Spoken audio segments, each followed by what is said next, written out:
All right, cool. I have Professor Spira back on the podcast again for the second time.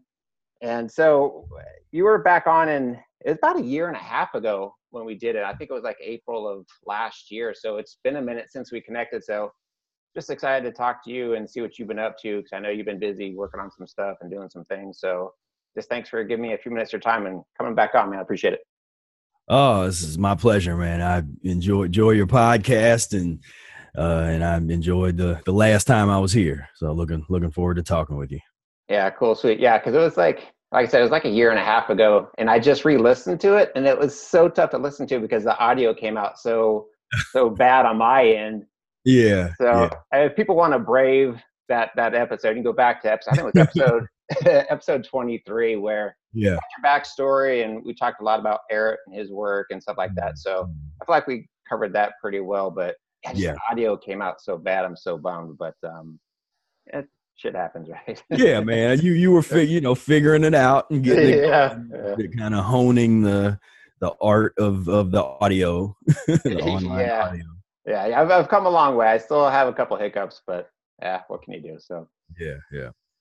But it's funny though, because you're not big on social media. Like, you kind of pop in and out. I know you're busy working on projects and stuff, but I was just kind of curious, what is your relationship like to social media? You seem pretty grounded. Like, you don't just pop in and post weird stuff or dig deep into conversations too much. You kind of just get in and get out and kind of leave it alone. So you have a pretty healthy relationship with social media? Yeah. That's an interesting, good question too, because I kind of have, over the years, I've kind of made almost a science of it, and in my role as an educator, like, I look at it as now I look at it mostly as an educational platform, right? And so in the way that you know online courses, and even in colleges, online courses and things that are kind of set up and pre-set up is already something that's common around. And so what I like to do is kind of think of a topic, or I look at what kinds of things are people talking about, what kind of information is really needed right now to circulate the information. And so I will, with some of my posts, I'll actually kind of automate them ahead of time, where I'll say, okay, this would be a good line of posts to do, and I'll have that set up so that I don't have to be doing it all the time. It kind of comes out, and then when people comment on it, I'll go back and kind of follow up and stuff. But I like to keep the social media kind of light. It is important to circulate the information, and I found that it's really good for that. So if you put together some good memes, I like to make the memes, and I'm going to start working with some other folks and actually having some meme making parties online, where I think it'd just be fun just to be creative and make those kind of things, because they really do help, especially ones that kind of capture people's attention and just curiosity. And so I like doing that. With the group has been going really well lately, which has kind of been my pet project for the past, I don't know how many years, it's 10 years or something, that I go way back to the origin of it, where I started the Facebook forum. And I always tell the story where I was the only people in there, and I was basically just alone, just talking to myself. And now there's and I've kind of put a cap almost on how many people. I only let a certain number of people in, because there's actually a whole lot of requests to join the group, but and people that want to get in immediately, there's a process for them to do that that's listed on in the group. But I kind of only let a certain amount of people in at a time, so that it doesn't get overwhelming. And I've seen other groups fall apart because they just would kind of let everybody in. Right. So, but it's going really well in there now. A lot of people are interacting and asking good questions, and really starting to focus on the art of the transition, which has kind of been my mission, was just to get people to talk more about it and analyze it, and kind of really start to understand the importance and the process of transition dieting. And so I'm starting to really see that. So that makes me really happy. But yeah, social media, I definitely, I'm not on it all day. And I tell people don't do that. Don't, Yeah, I yeah. disable all like notifications. I don't want no notifications on my phone for Facebook and all that kind of stuff. I think I still get, if somebody tags me in something in Instagram, I might get a notification or something. But I basically have learned to just, I rarely, I've kind of transitioned away from doing a lot of Messenger. I hate Messenger. I don't like the way that they set it up. No. And so I I just find the ways that I'm comfortable communicating and kind of stick to that. Yeah, yeah, yeah. You seem like you have a pretty healthy balance with it. Yeah, because you have to embrace technology, but don't let it consume you. Don't, because I first to admit that I check my phone way too much. But you're trying to grow your business, your platform on it, so you have to have a healthy balance there. But yeah, it can be tricky. And I've mentioned this too in the past, talking to other people, that you can get trapped in social media and just the images you see and people portraying certain lifestyles, and then you get sucked into that world thinking, well, I got to be doing what they're doing. Oh, Right. they just started a 7-day cleanse, so I should be doing that. Or this guy's doing a water fast, or this guy's starting wheatgrass. So it's like you could be all over the place trying to do these different protocols that people are doing, which they look good and they probably are good, but intuitively, is that what's right for you? Might not be for you. Yeah, Yeah, you get exactly. And lost. that's one of the things I like to talk about often is like, look, you gotta, what for me, the benefit of the social media in that respect is to have like a study group to get into the material. In our case, we like to study Mucusless Diet healing system and Ehret's work and get deeper, because that's another thing that, I'm starting to see more of, but I still want to see more of the deep analysis of the text. In the same way that you would take a class on Shakespeare, you don't just learn a few of the lines, you analyze that stuff. You Right. really look at the beats and how does that language work? How's it sound? The tone color. I mean, you can get into some incredible depth just looking at the work of any from him, or class on Einstein's theories or whatever. Right, right. So I'm trying to get people to take that type of approach and that kind of analysis to the subject of Arnold Ehret and his works, and be able. And it's and that's something is I have to realize sometimes not everybody has been taught how to do that, and so I sometimes try to give basic. I think one of my videos one of the things I thought about doing, I don't know if I did it yet, but it was come out with either a video or a document that was like kind of like a style manual for quoting things on Facebook, because that's been getting on my nerves, where people will they'll either quote me or Ehret, but they don't put the name. They'll just write, just sometimes they'll copy and paste something that I wrote from somewhere, right. and then but they don't put it in quotation marks, and they don't put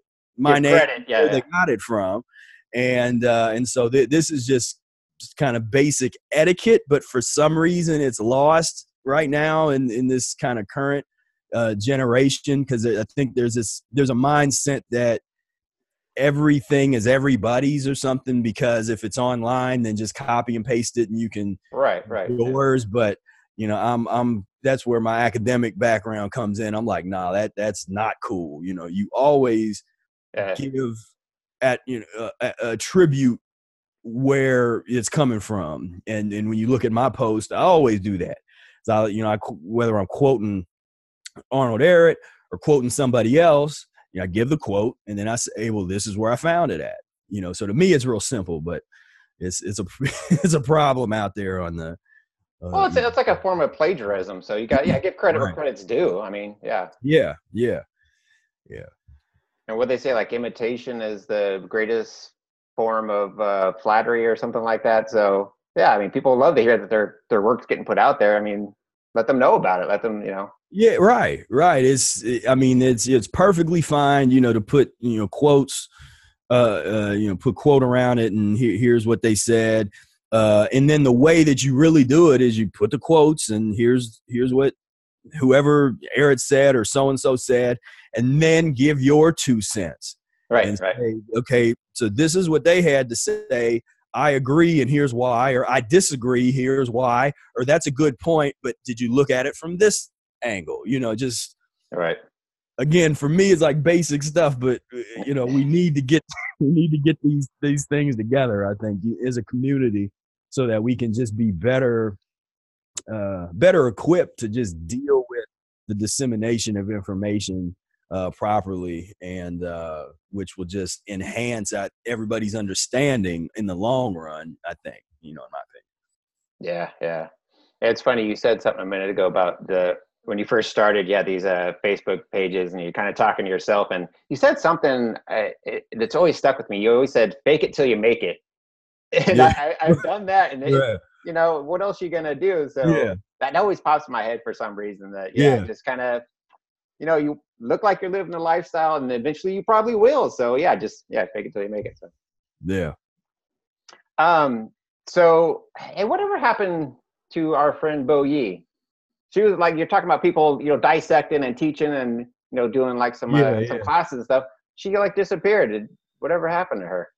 Yeah, I don't know. She kind of lost touch, so I'm not I'm not quite sure what she's doing. The last I heard, she was still practicing the diet, but she was stepping away from being a public kind of a public figure doing the diet. So so I'm not quite sure what's going on there, but yeah, I know she kind of stepped away, and she had told me a while back that she was interested in focusing more on child sexual abuse and things on her channel and stuff. Right, yeah. So yeah, I'm not quite sure what's going on there, but because it just relates to what you're saying, like, because she was doing that book club thing, so she had like a group of people that come together and dissect a book, like you're saying, really dissect the material. Yeah. So we need more of that too.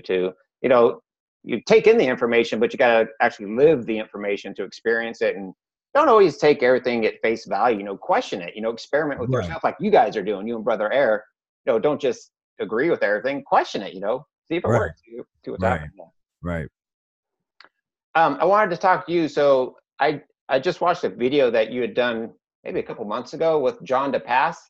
He interviewed you, and he's been on my show, and I love that guy. He's got great energy. I love that he's a seeker and is exploring. I don't necessarily agree with all of his protocols and all the things that he's doing, because he's a huge proponent of the urine therapy stuff. So I know he was probably dying to ask you, and he didn't. So I'm going to ask for you, John. What are your thoughts? I think I already know the answer, but what are your thoughts on this whole UT thing that's going on? Yeah, I got a pretty. Because there's two philosophies. It's either mucus and acids coming out, or it's some kind of elixir that's got antibiotics and anti-inflammatory and like an antidote to cure yourself, which doesn't necessarily make sense. So I'm just kind of curious, what are your thoughts on that? Yeah, I mean, I have a pretty hard line against the urine drinking. I don't call it therapy, just the urine drinking. I've been told by the handful of people that are really into it, because it's one of those things that folks that get real into it, they get like real into it, and it's a certain type of sometimes personality, I think, that just is like, we're doing this, or this kind of thing. But yeah, I mean, that's one of, there's not a whole lot of like banned things that are in the Facebook group that you're just not allowed to talk about. That's one of them. That's one of the things where, and that's posted like, we're not talking about this. We're not debating it. We just don't have the time for that. There's probably other groups that talk about it, and that's fine. If you want to do it, it's your body and it's your fluid, it's your thing. But yeah, I just don't have any, I'm totally, Ehret. And I used to post the quotes. There's the handful of quotes that Ehret has that talk where he's talking about all of the waste and how filthy the urine is, especially when you're going down this road and you're cleansing and you're filtering properly and all that kind of stuff. And you know, and Ehret's, the quotes like, anything that leaves the body is waste, dead, decayed, putrid, nasty. It's meant to have left the body, you know, and he's referencing where there's certain kind of older, I don't think they do it the same now, but there's kind of older diagnostic methods where if you had certain things in your urine, then the doctor would say, oh, well, you're losing such and such, so you need to eat more, do more of this thing. So Ehret was kind of pushing back on that. But his point was that there's all this waste, and you can go online and look at, you know, type in to Google, you know, filtering urine, or, you know, urine, the cloudy urine and that kind of stuff. And you get, you know, folks with their mason jars of urine sediment, and all the sediment and all that stuff there. And I think I've got a post, one of my blog posts, I put some of those pictures in there. And so, just not, I'm not into that. It doesn't resonate with me either. And, you know, I think that camp seems to think like it's natural for us to do that, but I have no intuitive or instinctual thought to do that. So for me, that doesn't really resonate. And, you know, they say like it's the body creating some kind of antidote or something, and then they'll go down the road of, well, in the womb, you lived in urine for 9 months, breathing it and living in it. And I guess that's true. I haven't really done the research, but I don't know if, it's kind of muddy there. But it's, I don't know. For me, it's just not rational. It don't, you know, it doesn't make any sense. What's a politician say? It doesn't pass the smell test. Exactly. Will people get benefits from it? I don't know if that's a placebo effect or I don't know. So. Here, and this comes up too when it's the same thing when people that have been going way too aggressive, and then and they never really transition their physiology properly, and then they go on some kind of like meager meat diet. You know, the carnivore thing is getting kind of popular. Oh yeah. Ehret talks about camouflaged fasting, and you can, anytime a treatment or an approach or something, anytime it works, if it has something to do with the restriction, you know, some kind of major shift in what you're putting into your body, along with the restriction of an amount or some type of restriction, there's a potential for symptoms to improve, some kind of symptoms. Oftentimes that could be attributed to what Ehret calls a camouflage fast. Even if it's urine that you're drinking, if you're fasting on it, or if you're really decreasing the amount of food or that kind of thing on the other end of that, there's still a fasting principle there. And fasting is always gonna, no matter what you're fasting on, you can, even if you're fasting on some of the worst stuff on the planet, as Ehret was talking about, there's a reason why there what he called one-sided meat eaters, or people that eat meager amounts of almost nothing but meat, can outlive a starchitarian vegetarian, or today would be like a starchitarian vegan. That's why. And then people bring in, it's like, well, the nutrition, if the nutrition theories were able to make any sense, then according to some people, neither of those people would be able to live for any length of time. And I will concede that somebody that the one-sided meat eater and the starchitarian vegetarian, because of the body's mechanism to create tolerance for in all situations, the body is always trying to figure out how to tolerate and evolve to survive in all those situations. People can they're not necessarily going to fall down dead. If you needed the fruit, then this meat only eater would die. If you needed meat, all of these people and the Brother Ayers of the world and people that have been eating fruits and vegetables for years and years, they will die. So here we have this paradox, and all of the nutrition people, they're always trying to argue from whichever side they're coming from. So if they're the meat eating people, they're arguing from that perspective. If they're the plant-based people, they're arguing from that perspective. I personally know people that don't eat any meat, don't eat any fruit. They eat junk food. They literally live on junk food, like chips and candy bars, and that's it. Well, where's their nutrition? Why don't they die? And so that's where I bet the Ehret's principle, vitality equals power minus obstruction, it actually explains all of that. Vitality equals power minus obstruction can explain why a one-sided meat eater can live, why a junk food eater can live, why a vegetarian overeater can live, why all of these people, and without counting any of their calories or looking at their nutrients and all that, there's a reason why all of those people could live. Because if the nutrition concepts were correct, then somebody in this equation is not going to be able to survive for any length of time. Yet there's people that in all of those scenarios survive for lots of amount of time. Yeah. If you were to take one of those people and then overnight change their diet, take the vegetarian and change their diet over to a one-sided meat or a one-sided meat eater, and you change it to a fruitarian or something, now that person might die, because now you're going against the vitality equals power minus obstruction, depending on which direction you're going into. Obstruction. You could obstruct yourself. If you've been eating nothing but fruit for a long period of time and you go all the way back to a very obstructing type of food, then you could gum your body up in such a way where you can't survive. And same way going in the other direction, where if you eat nothing but meat, now you're going to try to eat nothing but fruit. That's going to loosen up all this toxic waste, get into your system, and again obstruct the blood flow, obstruct your blood's ability to get oxygen.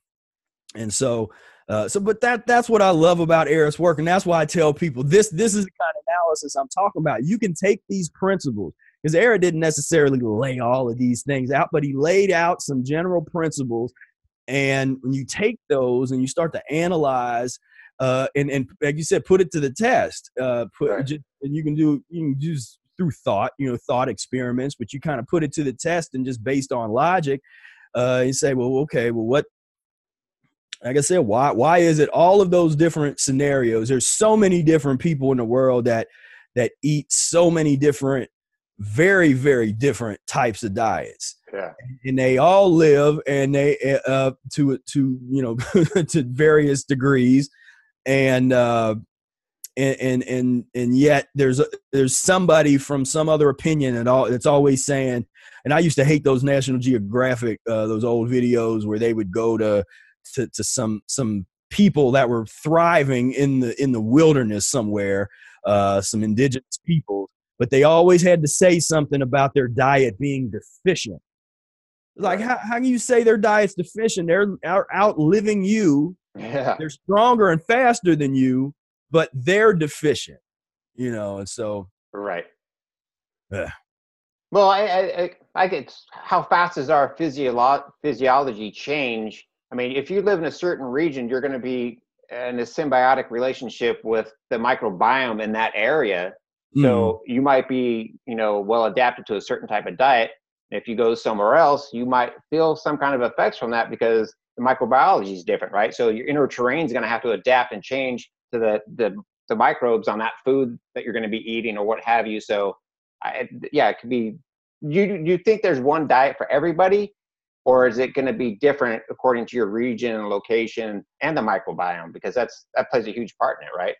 Or do you think the mucusless diet is for everybody, or does it depend? I think that the law is transition.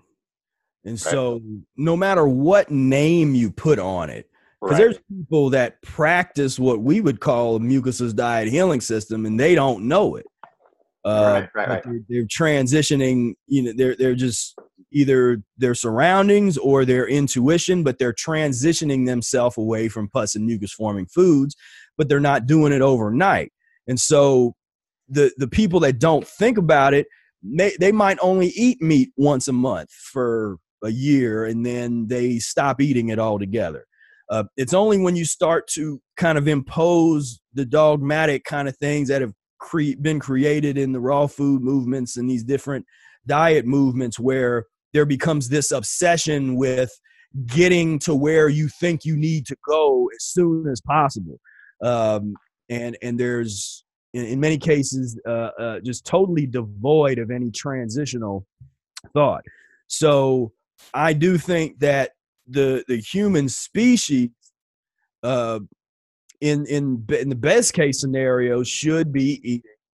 If we're eating, we should be eating fruit. But I also don't think that the majority of us will be able to achieve that and sustain that in this lifetime. But maybe our kids or our kids. Now I know that there's people will start saying, well, they'll name the people that have been fruitarian and all these years, but I'm talking about practicing the mucusless diet healing system. There's a number of things that some of the fruitarians, and I like, I'm not saying nothing negative about them. I'm just saying when people try to, because people are so, it's like, why do you even want to fight about that? People really get mad at me for saying that, for trying to have a kind of a realistic outlook. Just if you excel and you advance really fast and you're able to sustain for 20 years at some high level, then do that and then report back, and we can study your, if you take notes and journal, we'll study what you did and we'll analyze it. But right now there's not a lot of people. There's people that do things for a short period of time. They might fast or something and eat fruit or whatever for a short period of time. And then they realize they hit the ceiling. They go about as far as they can go with that particular program. But it's deceptive, because when you're in that moment, you feel invincible. I mean, you feel like Superman or Superwoman, especially when you're just getting into fasting and you're feeling like, and you're going days and just with nothing, and you're feeling better than you ever felt. And so you almost get high off of the fast in that type of way. Whereas, that's where you get a little more experienced with the fasting. You realize that it's, for one, it's not going anywhere. And so why not master it? Why not take it slow and really master the 2-day, 3-day fasting periods, master the transition diet. That's what I'm into, is trying to master these various, all of these dynamics in these different areas of the transition diet. Right. It's funny. I've been working on a couple books, Catching Fire and Sapiens. Have you heard of that one? Mm-mm. Yeah, you should check out Sapiens. It comes from more of an anthropological point of view of just where we've come from like Neanderthals and whatever. I forget the name of that other species, but yeah, it's just fascinating about how we've come up. And this one, a little more biased about cooking food, and he kind of comes up from why cooking food is beneficial, because it's less taxing on the body because it's pre-digested.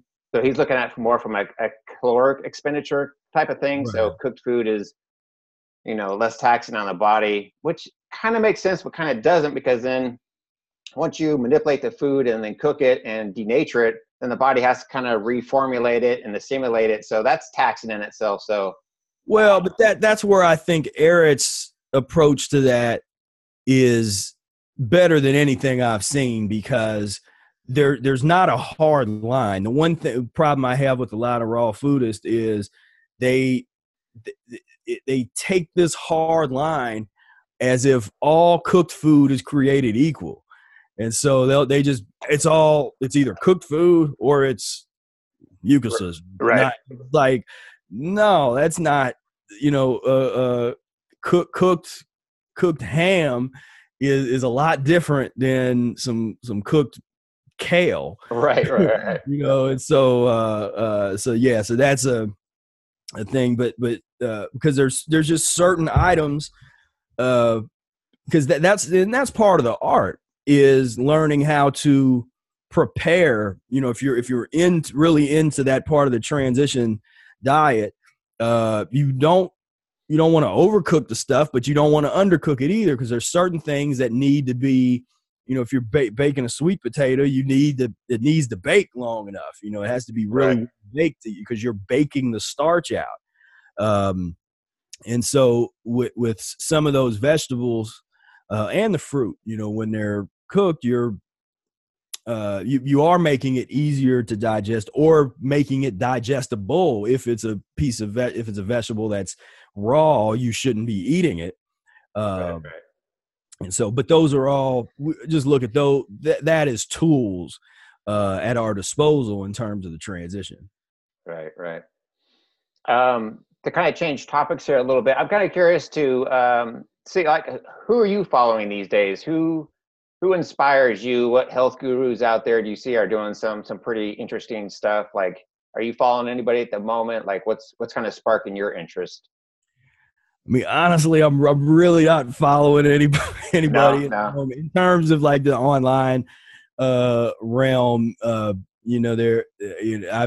in the past, I've had the people that I used to check out and would get inspired by, and I've named them before. Years ago, I like the like Dan McDonald videos, and I used to study more. I mean, I studied Morris for years, so I'm one of the few people that really, when I do work one-on-one with clients, I can kind of merge the Ehret's transitional approach with some of Morris's approach, when it's needed. But yeah, I haven't really been keeping up with anybody in that sphere. I've been really, the majority of my time now goes into to practicing music. You see my trombone over here. I'm spending 10 or 12 hours a day learning music, practicing, listening to music, watching there's a bunch of different YouTube channels that have educators that teach different ideas and advanced harmonic concepts and melody and all this kind of stuff. So I kind of put a lot of my time in terms of when I'm not interacting with people talking about diet and things. I spend the majority of my time now focused on my art, and really, I'm trying to take my music to the next level. This has been part of a larger, it's confuse people, like close ones or loved ones and stuff around me to kind of understand. But I had a mission with mucus-free life. Like, I had to get that solidified, and because people needed the information. I mean, I got that message that, okay, people need this information now, because I originally didn't plan on doing something like mucus-free life until maybe I was in my 60s or 70s, where I'd already kind of lived my life in position and toured the world and made, changed history with music. And then I would, promote the diet. But the universe gave me a different path and said, no, you need, like, flip that around, diet now, then you will have permission to music. So I've been given permission to go totally into music. I call it music mode, where literally like I just got the blinders. Today, yeah, I mean, I was already, before we had before we talked, I spent maybe about 3 or 4 hours, or just earlier today, on the piano, just working out working on new melodies, working on studying. I'm going through a lot of standards, what they called standards, and the Great American Songbook, and just learning all of these melodies and that kind of thing. Well, then who musically is inspiring you? Who do you think out there is doing some innovative new stuff with music? Maybe somebody in the current culture that people would know, or more obscure kind of stuff? Well, I mean, even the stuff that would be real well known to jazz people is probably obscure to people that Yeah. but just as far as trombonists, I mean, I'm a big fan of Robin Eubanks and Conrad Herwig. We just lost a great trumpet player at a young age, Roy Hargrove, and he just passed away, which is it's just sad. I mean, he's one of those guys that I wish I could have got to, Right. and I could have got into this information. But yeah, there's a lot of great musicians. It's an interesting time period, but because there's a lot of great musicians, but what Brother Aaron and I are trying to bring to the table is why do you play? Why do you make music? There's a lot of musicians that are very competent and great, with their instrument and playing, but when they're done playing, they're using their body as a garbage receptacle, and it's like, and they're not, they don't have any real heavy understanding of the world or, politics. I mean, back in the day, a lot of the musicians, they had clear political, they were trying to, make music that was going to literally change the world, change people. All right. And so we're interested in creating music that can change people's physiology just by listening to it. Just listen to the music and you can actually have your physiology start to shift and change. Yeah. And so that, and to get to that, you have to become like a musical monk, in terms of, like where you had to really dedicate yourself to the point where it's almost like a priesthood or something, to get that deep into the music, and it's not easy to do. But that's I've always wanted to get to that, and I've had different periods where I was able to really get to that. But the relevant piece of that I'm really trying, that I'm still not sure if it's coming across yet, so I might have to make some very literal videos, like, what is an artist? What does an artist do? Why do I always bring that up? Because I always talk about that, because I'm trying to get that over to people that practicing the mucusless diet healing system is an art form. It's not a science, it's an art form. And with an art, whether it's singing or playing an instrument, there's method books, but there's also an element of customization, that because everybody, like, so for the trombone, everybody doesn't have the same size lips. Right. And in a way they breathe. Some people might have longer or shorter arms, and so you have to learn how to adapt your physiology to whatever instrument you're playing. So you have strengths and weaknesses. So you learn how to assess those things, and you work on the weaknesses. You capitalize on the strengths, and but at the end of the day, all of that knowledge doesn't matter if you're not practicing. Right. So if you're not spending time with your instrument, practicing, then this, you could, there's a lot of people that actually know a lot of music theory and all this advanced stuff, but they don't practice enough.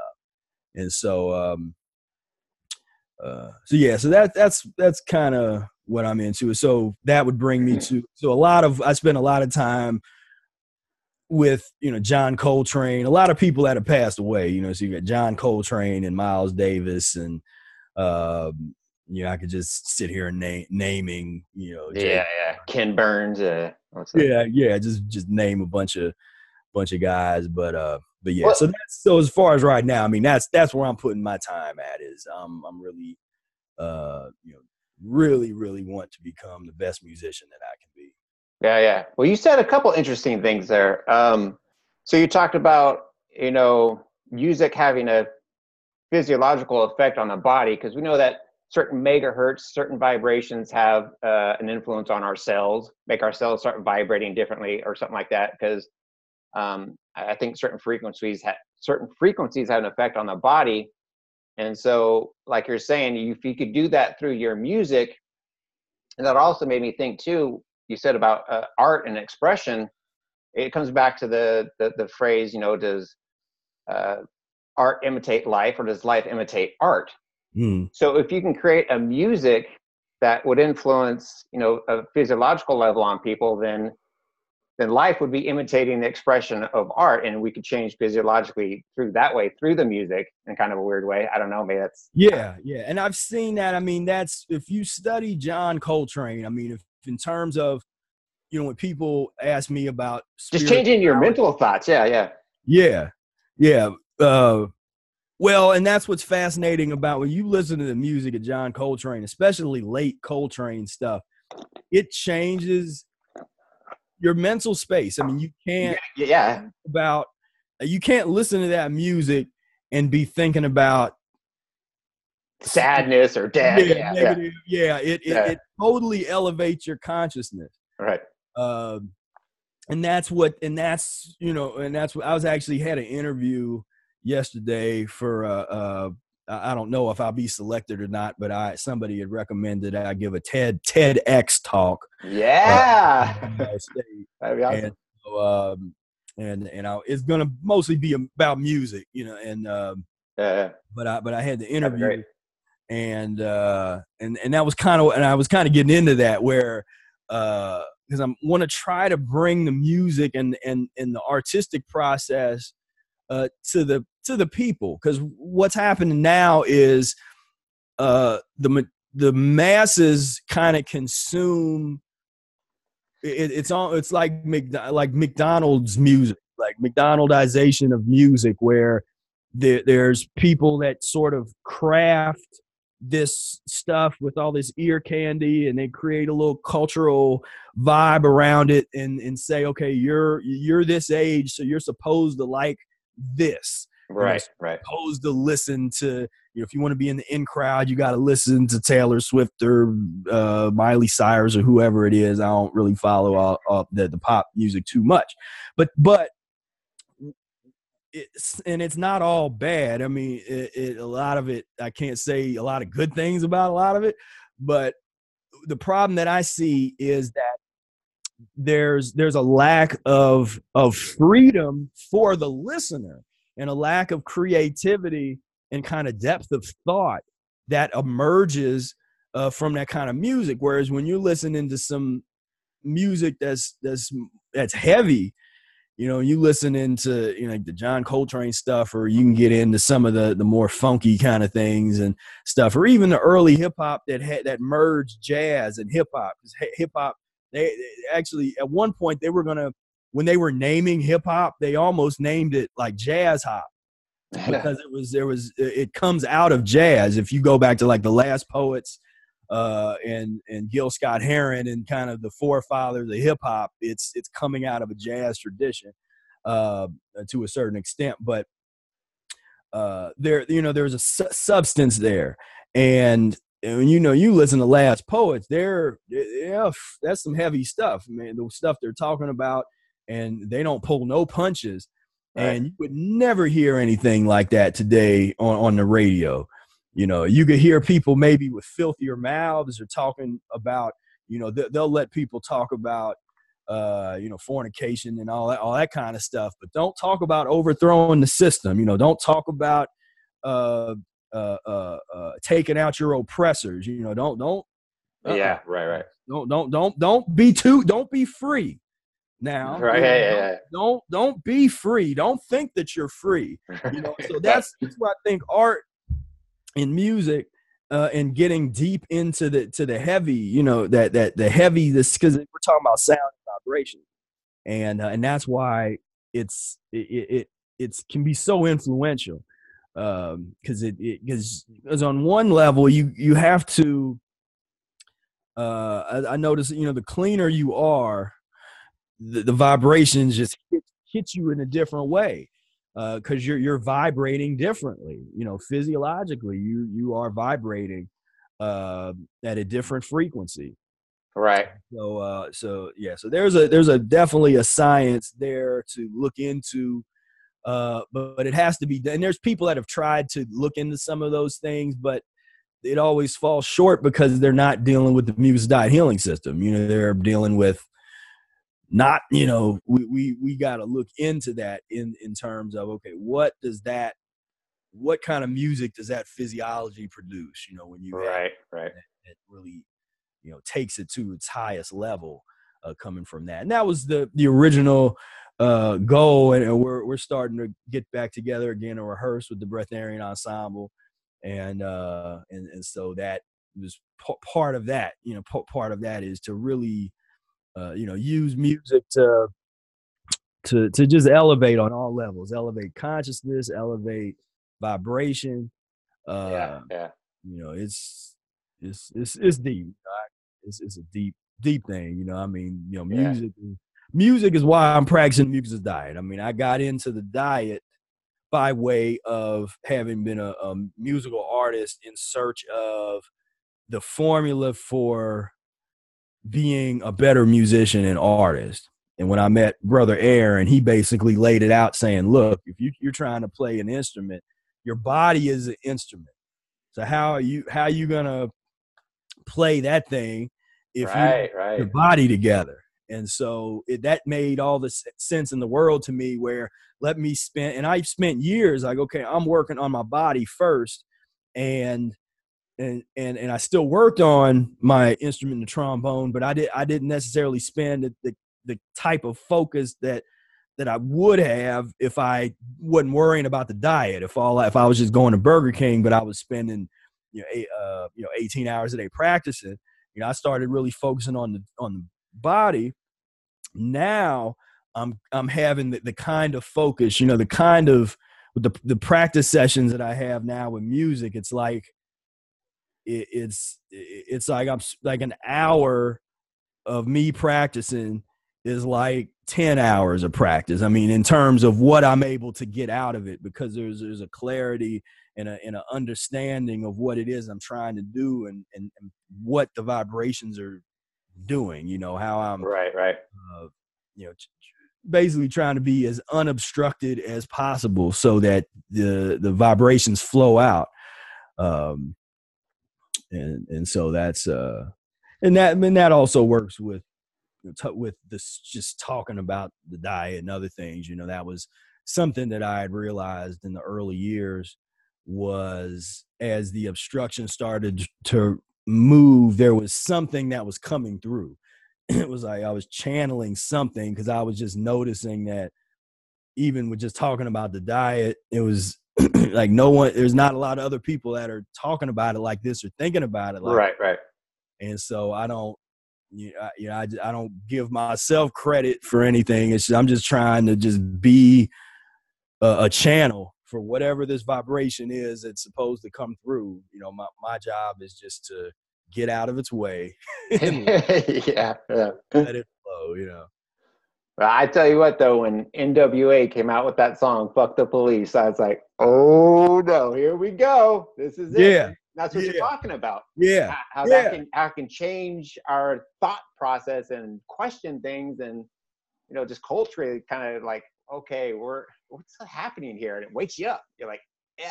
I was energized when that music came out. Like, yeah, you know, Yeah. a Yeah. white guy fighting for the black man. I'm like, yeah, let's do this. So it Yeah. has a huge impact on you for sure. Yeah. Yeah. I mean, it's such a powerful medium, and that's why, uh, you know, it just hurts me to see it, you know, people being taken advantage of, just some of this stuff that's just so pathetic. Right. Right. Yeah. Some of these forms of music and some of this pop stuff that comes out, it's just, like the word entertainment, meaning to distract, distraction, distractionment, basically. Why do you need to be distracted? See, in the pus and mucus world and society, you're bored. You want distraction. You're bored. You don't feel good. You're amped up, or you feel like, oh, what I need to do, this or that. And so they take advantage of that. So they make music and different forms of art that caters to that type of physiology, that caters to that type of mentality. And it only you just get dig deeper and deeper down into servitude. That's how I look at that. I mean, you're getting further away from freedom, and it's just into the servitude. And I'm speaking to somebody where I love the music. I taught a course on musics of the world, musical world cultures. I've taught probably three or four different years, if you added all the years up over the years, musical world cultures. And there's wonderful stuff all over the world. I mean, I love Indian music, classical music traditions, and Japanese music, and just gamelan. Well, I love gamelan. I mean, there's so much. And what I love then about being a jazz musician is jazz is one particular tradition of music that invites the use of the creative use of these different traditions. So if you hear an element that you like from Indonesian gamelan, you say, well, let me take, let me see what I can do with this and filter it through a jazz sensibility. But and so the creative process. I talked a lot about that yesterday in that interview. The just the idea of creativity. How do you be creative? How do you develop that and cultivate creativity, which is, again, another topic that is generally not discussed among the diet people, because the diet people, they're so obsessed with science or what they think is science, that they don't realize that the scientist, what Einstein say, if he wasn't a scientist, he'd have been a musician. All of the a lot of the scientists that have that are known for really pushing things forward, they were creative thinkers. They thought outside the box. Right. And so that's a key. And there's a lot of groupthink that's happening right now, I think, in some of the health circles, where it's like, once you learn the language and once you learn, it's like there's people that are kind of learning the lingo, but there's not a deep understanding of what it is they're even saying. They're just and I used to call people out that was doing that with, like, Dr. Morris, because I would notice they would be like parroting what he said. I'm like, you even understand what you just said, what you're talking about? Because I don't, the way you say it. But yeah. Yeah, they'll go immediately to the kidneys and the lymphatic system, and right. There are two types of fluids in the body. You got the blood, you got the lymph. Yeah, I've done it. I've done it too, but yeah. You can tell who's fresh out of the system. Yeah. Right. And right. I mean, it's just that as an educator, then you want to take those people and then you get them deeper into it. It's like, okay, well, that's good, you remember that, but it actually explain in more detail, go above and beyond what you heard said, and think for yourself, what does that really mean? What is that? And get deeper into it. Well, I think that goes back to what we started with the conversation with, about how you could be influenced by social media and get sucked into those worlds, and then you don't start thinking for yourself, and then you're trying to emulate someone else's lifestyle, which might not work for you in your environment, in your situation. It might be completely opposite. So be more expressive to yourself and experiment with yourself, and don't get locked into societal beliefs and systems and stuff, because that's like what Brother Ehret likes to call the death culture, and you get indoctrinated into that, and the propaganda and all that stuff. So yeah, you got to break free from that and kind of express yourself on your own terms, for sure. Yeah. So I want to kind of switch topics here, and then I want to talk about immortality with you real quick, and then we'll wrap up with your e-course, talk about that, and we'll get out of here. But so the last time I talked to Brother Ehret, kind of partner in crime, we were talking about immortality, and then his audio got cut off, and we had some issues, and so I just kind of wanted to get your point of view on that whole theory of immortality. And I'm begging you, Brother Ehret, man, you got to get your Wi-Fi fixed, brother. You have to get your Wi-Fi. He's in a Whole Foods parking lot stealing their Wi-Fi, and the camera. Well, and it wasn't even the Wi-Fi that was, I think, the issue. I think his his laptop ran out of juice, and he didn't have a way to plug it into his car. Doesn't have like an inverter is what he would need, to be able to actually plug it into his car. But we got him on a little upgrade or something. I told him for Christmas I'm gonna get some stuff for his stocking. I'm gonna get some stuff. Yeah. But I love talking to that guy. He's cool. But so we ended talking about immortality, and so I kind of wanted to just get your views on that. So as far as immortality, what are your views? Like transference of energy, like our consciousness is immortal, or do you think the physical body is immortal? What are your thoughts on that? So first we have to say, like, what type of immortality are we talking about?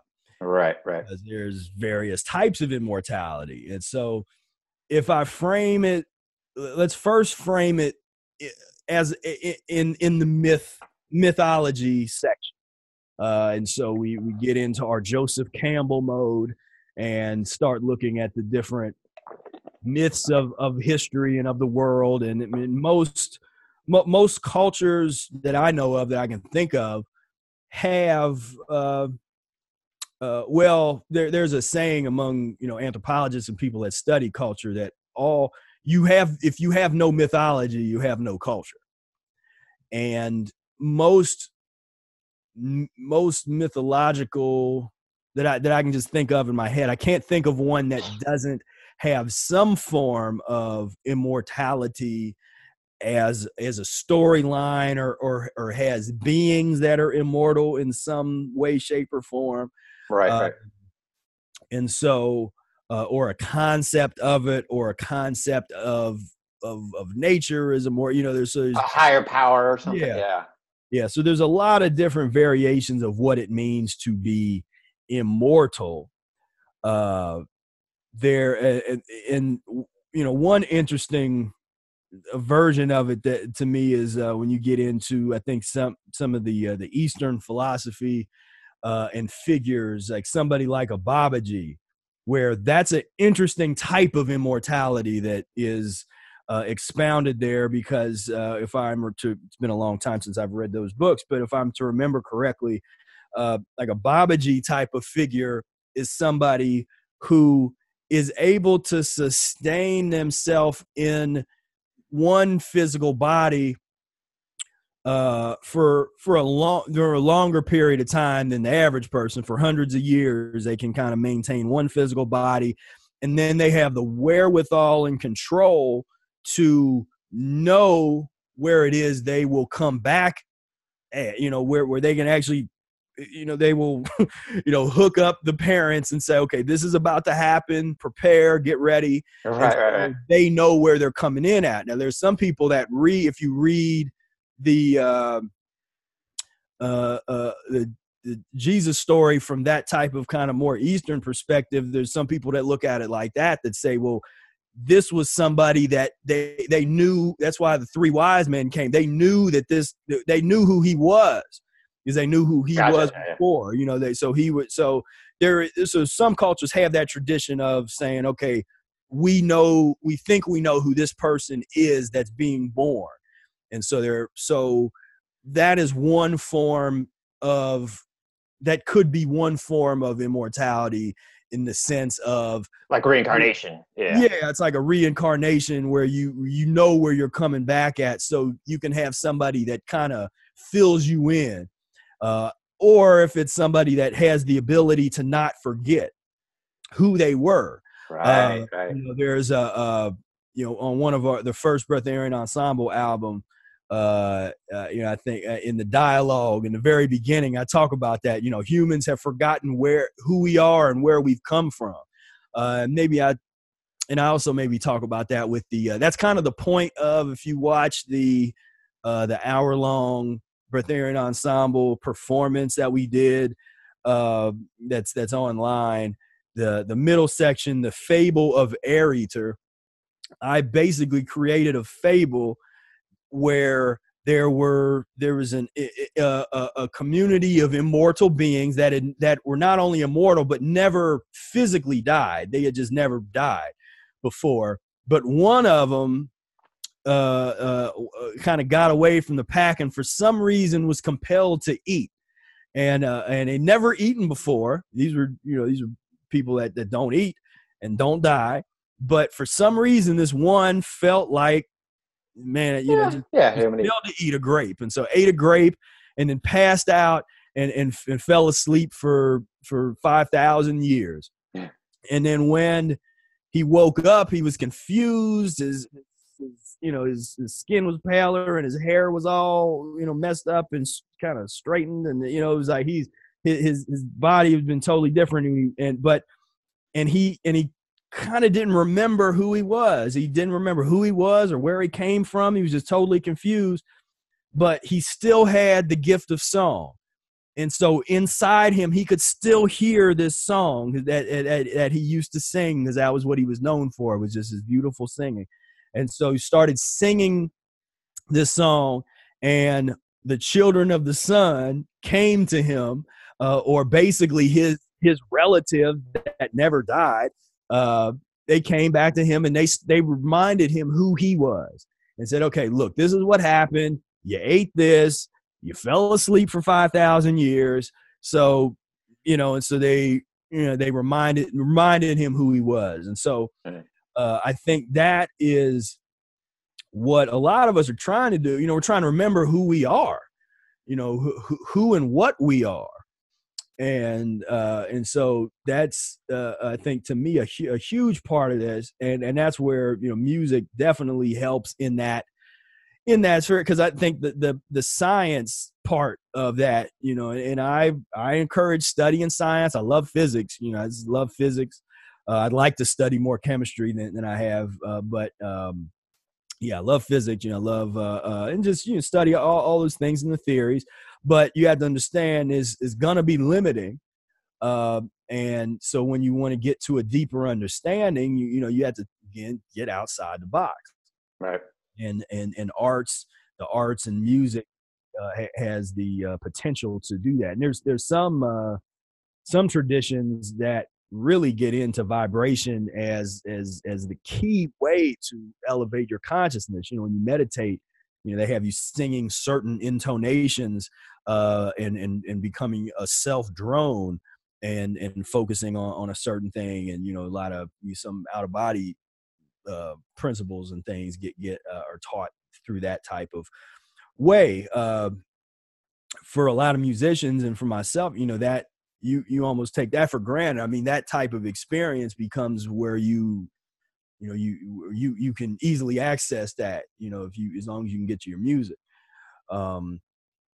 So there's those forms, and I think that's an interesting form of, if you use the term immortality, that's an interesting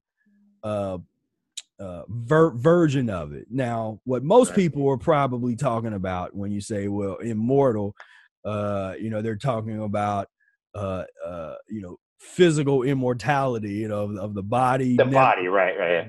Never needing to get a new body, Well, it's interesting. There's sorry to cut you off there. There's a Dr. Alexis Carrel. I believe he's a French biologist or surgeon. And back in the early 1900s, he did an experiment where he took a chicken heart, put it in a petri dish, and he got that heart to live for 20 years, twice as long as a normal chicken would. So he kept, just cleaning the fluids that it was in, giving it nutrition. and so the cells wouldn't die as long as you kept it healthy around it. Yeah, I don't know Well, and that's, I think, one Ehret talks about that in one of the more obscure writings, and his analysis there, and that was a big piece for me, was the as soon as they forgot to clean it, like they did all those years, and the day that they forgot to clean it was when it died. Right. So as long as you kept the waste out of there, then it looked like it could possibly live forever. Right. There was no reason that it would die if you were to keep the waste out of there. So that's why the concept of of being able to efficiently eliminate the waste. So even if you aren't eating perfectly, is your body able to eliminate? That's why Brother Air and a lot of us, we talk about doing the enemas. It's I mean, it's almost like with that chicken embryo or cells. The enema is kind of like the removal of that waste. Right. Yeah. On that level. And yeah, so and and I talk about in one of the annotations, the Mucusless Diet, that the basically vitality equals power minus obstruction is kind of perpetuates an idea of the body as a perpetual motion engine, perpetual motion air gas engine, which is a theory that hasn't been able to be proven possible to have something that propels forever. But that is an idea that's been out there of something. Can you create an engine that doesn't wear down, or that doesn't, that never would die? And Ehret basically says if you had an engine that was totally free of any obstruction, then there would be no reason for it to decay and to die. Right. So, yeah. So theoretically, from a theoretical perspective, I mean, I definitely think that in a perfectly clean organism, the potential to not expire is there. Death is not natural in my estimation. If death was natural, we wouldn't grieve. There wouldn't be a sense of loss like that. I mean, it would be like if you've read Brave New World, Huxley's Brave New World, people they would, when it was coming toward kind of the end of someone's life, they would kill them off, and there was no grieving, there was no ritual. That's all that is, is where you have the burial. These are rituals, and different cultures all around the world have different rituals. There's no rules to say, well, you have to mourn this way, or you have to do this. This is all made up things that have been made up by different peoples to try to cope with something that, in my opinion, is unnatural. Now, with that said, when I always like to talk about what we're doing in terms of generational. Now, I don't know. I don't claim to know.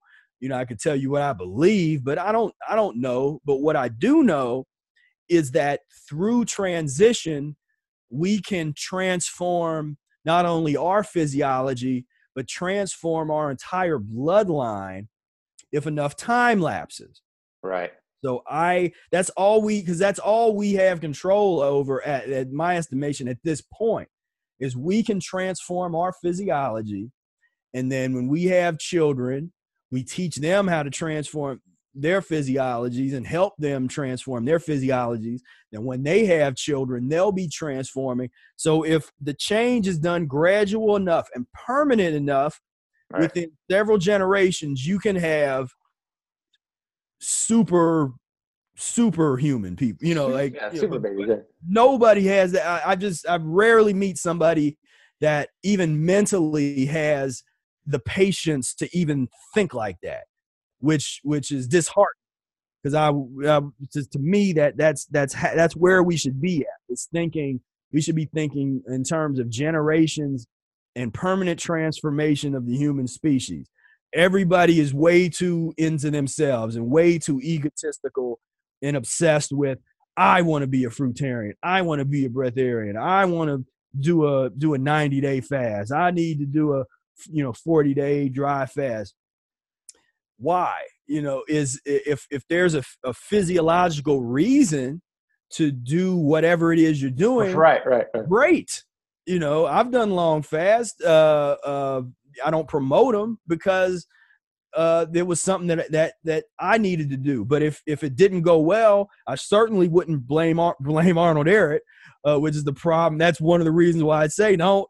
I mean, if you do a long fast but it doesn't end well for you, don't blame Arnold Ehret, because you're not following his principles, or you're not following his recommendations, and so don't come back and say that it didn't work because you didn't do it. Right. I just made a post this morning along these lines, like, if you're going to get in this lifestyle and detoxify yourself and get super clean, what's the point if you're not going to pass on that seed to the next generation? It's kind of a selfish purpose. So, right. I ask you, are you going to have kids? Are you going to be able to pass on your lineage?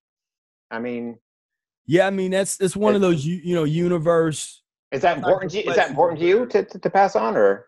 Yeah, I mean, first and foremost, I want to, I'm working on getting my physiology together A little cleaner. So I want to get way more advanced than I am now, just physiologically. And I also want to prepare a place. Me and Brother Ehret used to talk about that. And you say, yeah, he mentioned that, a retreat or something. Yeah. Well, yeah, but there's, even we'll also use the phrase like, well, they have a place for you, yeah. Goes wrong, society has built a place. Well, we want to build a place for our children. We want to build a place. And that takes a long time to do it right.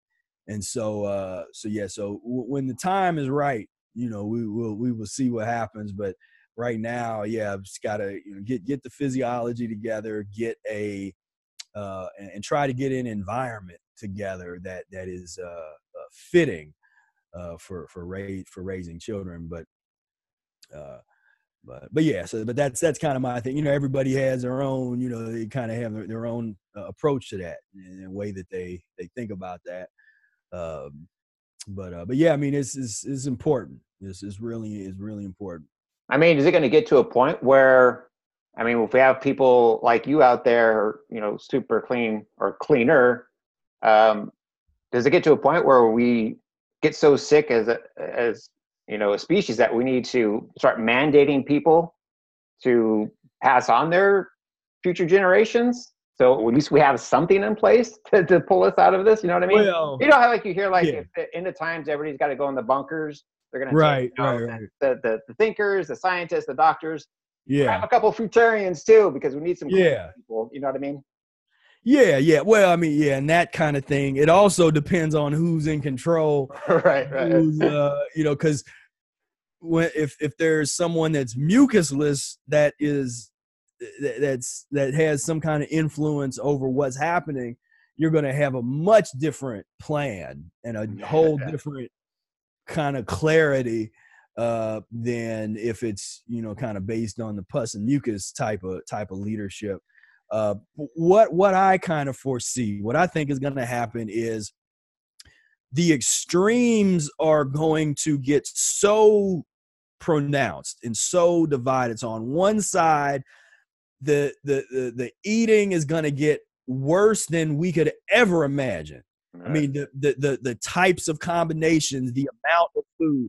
I mean, there's already television shows of that kind of, exhibit people that are 600, what is that? My 600-pound life. Right. And have dozens of people that are over 600, 700, 900 pounds. And then people watch that as entertainment. And these are people that basically, a lot of these people eat all day, and there's the mental issues, there's all the issues. Nothing that some enemas and transition can't handle, So, but that is going to be compared to where this will go on that part of the path, that will look cute compared to, like, it's going to get bad on that path. On the other side, you're going to have the people that figure out how to sustain, because right now there's too many people that, again, aren't into the transition concept. They have no interest in transition. They want to be at the top of the mountain yesterday.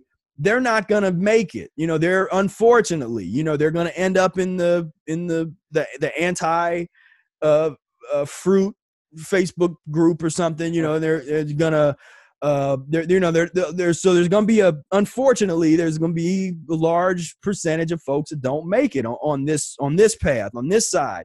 But the folks that can decode and understand transition and learn how to sustain over a long period of time, there's going to be, after several generations of those folks, now we're talking about people that don't know what sickness is, that just were born into a situation where they don't get sick. They don't know what that is.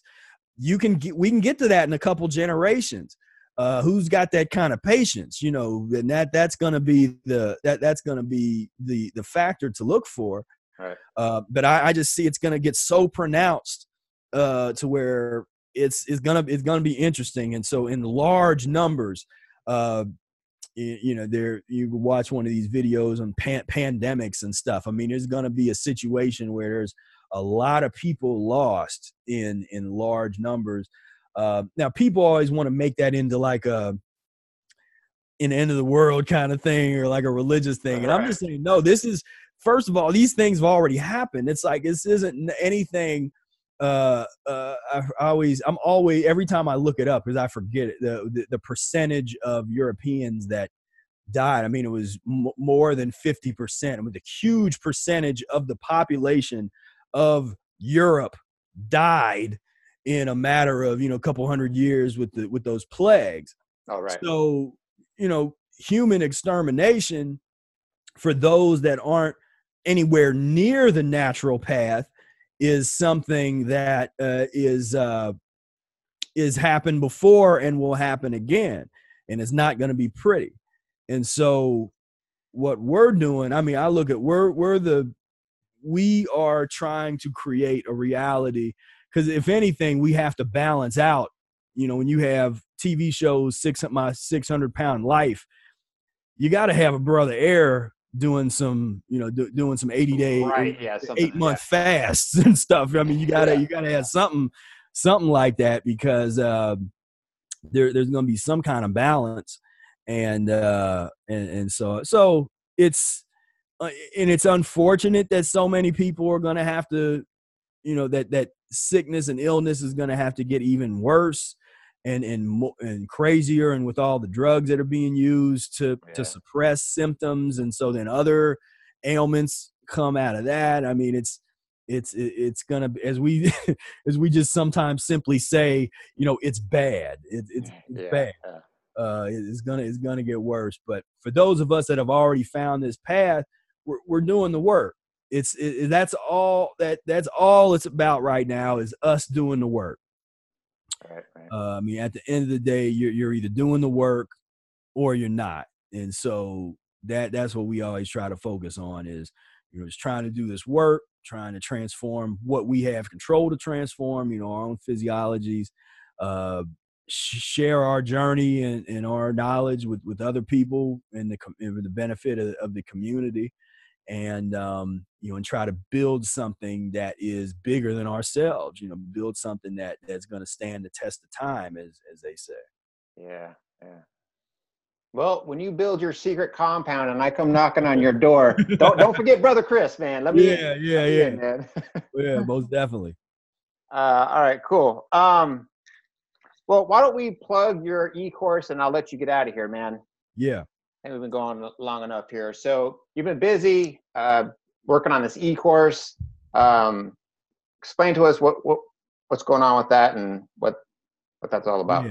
So I'm very proud. I finally got it done after working on it for years. I Yeah, started yeah. working on this e-course like 2012, 2013, and then I would just do little bits and pieces of it and things, and finally was able to get all of the because I did it. It's a huge project, and basically it's there's PowerPoint presentations with me, and I use a green screen, so it's about my little head over here in the corner, and I'm basically going through every lesson in great detail of the Mucusless Diet healing system. And so it's the annotation one thing, but this is a whole different level because now we're really going over this information, and I'm trying to present everything in just very easy to understand Right. way that breaks it all down. And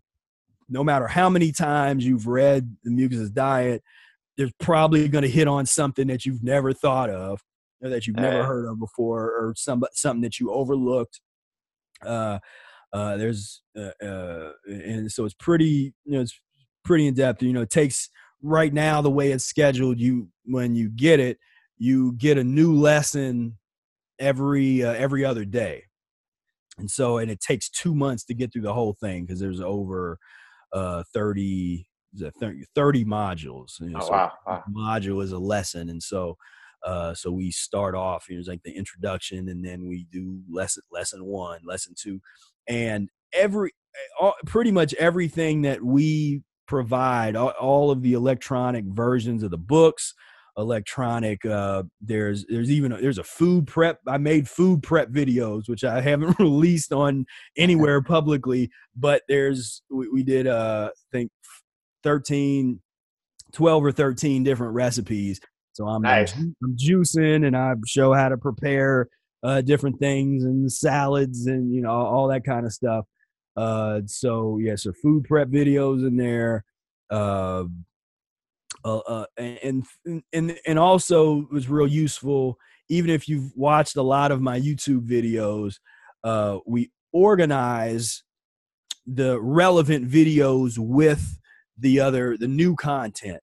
Right. So if you want to come back to it later, if you're like, okay, all the things that have to do with lesson 5 are all in this module, so you can see the new stuff, but you can also see videos that I might have made in the past will also be connected to in a part of those modules. And so it's by far the most comprehensive treatment of the Mucusless Diet healing system that's out. Yeah, yeah.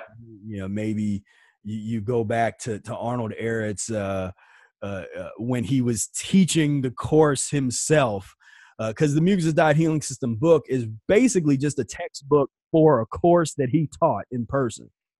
And so essentially, really the e-course is taking that tradition on in the sense of, you use the Mucusless Diet book as a textbook, but we're going to expand on that and get off into some other analysis, but also really, really hammer home the principles. So, so right now, I've had a couple soft releases of it. I haven't really started like really promoting it real hard, but I already have maybe almost 70 students, I think, have gone through it thus far, and everybody that I know that I've asked people how had different webinars with the people and that took it to see how they liked it, and everybody just really likes it Nice, nice. that's been talking about it. So so I'm actually working on right now. I'm going to get a couple of testimonials for some of the folks that have gone through it, so we can start making the push to get people to get into it, because I think that's really what will really help a lot of people, just to take your time, go through the information step by step, and really learn what this stuff is about. Yeah, well, I think that's great because I think a lot of people, we all have like different ways to learn. Some people learn audibly, some by reading, and I think you're putting a visual component to it, the Right. videos and stuff. So a lot of people are going to adapt to that a lot better. So that's cool. Exactly. Is there a time frame that you have to complete the course in, or is it once you get it, you could? Well, no, yeah, there's not a limit that you have to. But right now, when anybody who gets it right now has it for life, and so if for some reason I ever take it down, then I would set it up so people could download everything that's in there.